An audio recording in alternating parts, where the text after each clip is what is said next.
Okay, folks, this is the final Noobserver prep video. In this video, we are going to set up the server options and the server mods. Server customization, I think, is the better word. And this is not as necessary for you to watch if you're one of the noobs, but if you are a noob guide or have rolled a few worlds yourself, you might be interested in what we're doing here. And if you're a noob, you might be interested in it too. So we're going to create a new world. We are playing endless mode. This means that you can revive at the spawn point, the florid postern, endlessly, and you become a ghost when you die instead of just the world ending if you were playing solo, or you having to start over as a brand new character, not on day one. Those are both very interesting modes, but they're not Noobserver modes. So we will call this Noobserver. I'm going to set it up as a public with a password, which I will deliver online over the Discord, and mods. So this is where we add in the server mods. I'm going to do very few. I'm going to be doing I'm going to do a triple McTusk mod to make sure we get 4 McTusks. If you don't know what I mean by that, don't worry about it.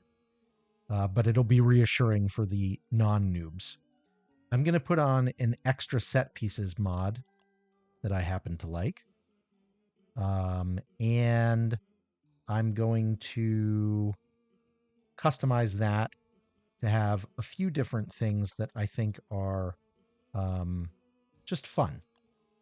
And again, if you don't know what any of this is, truly do not worry about it. It is okay. This will just add things to the world that will be fun to find. Let's see. Do that, do that, do that, do that. That could be fun. That could be fun. That could be fun. And here we'll put in some traps and other things that could be interesting to find, both positive and negative. And this is going to be a big world, so there's plenty of room for this kind of stuff. Okay, so we got that. 2 more mods. Both of them are in the S's.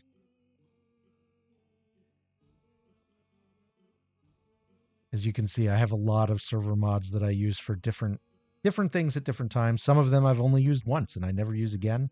Some of them I use almost every time. Okay, we are going to use the Show Me mod.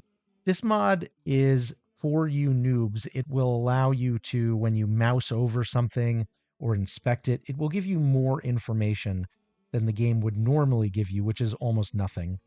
And then this mod is called Simple Health Bar. This mod puts a health bar over you and anything you are engaged in combat with.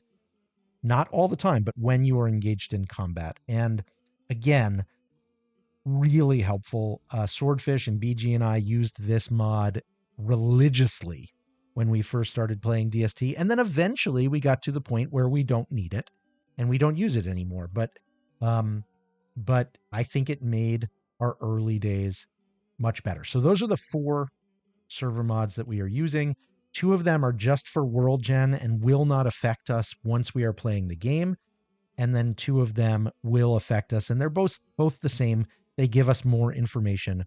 One is specifically when we're in combat, and then the other one is for everything. It will tell us how much sanity we get from food dishes and how much hunger and health and things like that.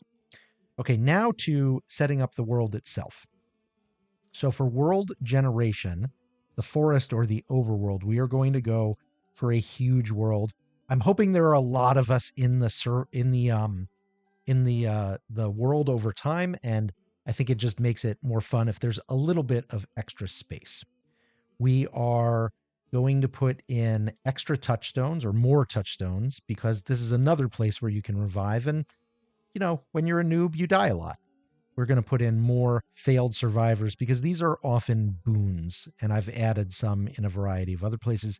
And for our starting resource variety, we are going to go to classic. This was Amantha's idea, and I think it's good. Um, mm, and I'm not going to get into why because I'm going to keep this video short, but this will make it easier. Okay, the other thing we want to look at here is resources. There are some that I think we want more of. We want more boulders. We want more carrots. We want more berry bushes. And I think we want more mushrooms, even though some of those mushrooms do bad things to us. So of the starting resources, those are things that are useful to have more in the overworld. I don't think we necessarily need more creatures and spawners, although having more pig houses can be useful.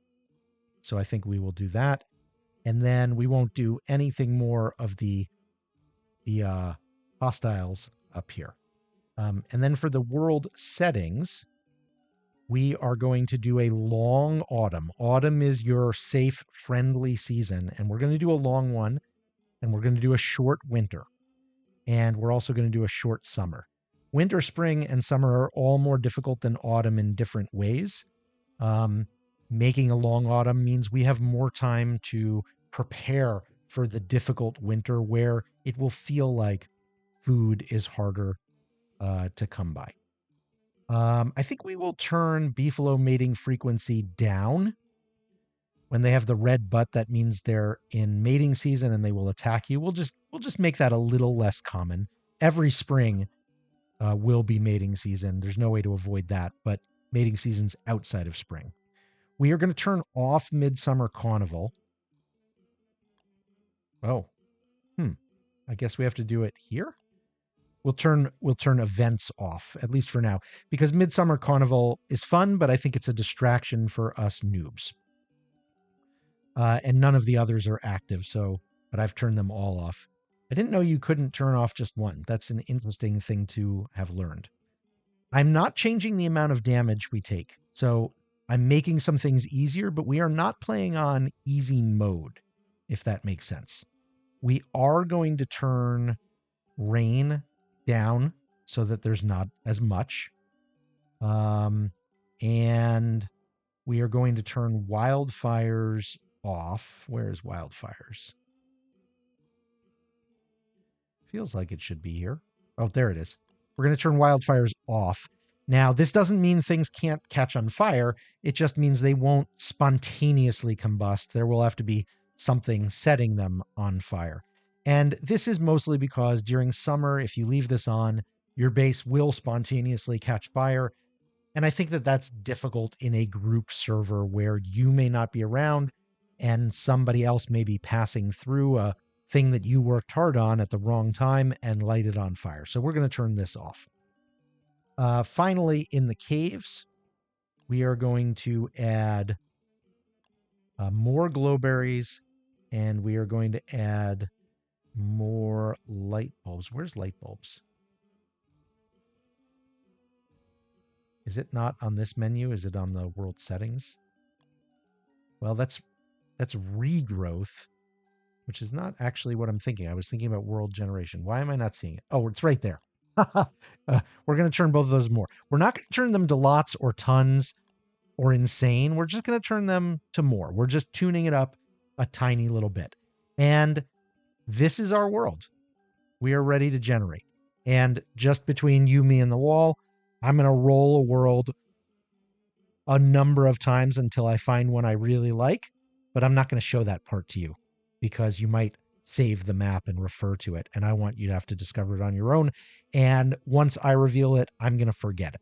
So I will also be discovering it on my own. That's our world. That's the last video. Can't wait to see you guys on Saturday for the launch. And until then, I'm going to sign off like I do on Twitch. Eat good food, read good books, play good games. Be well.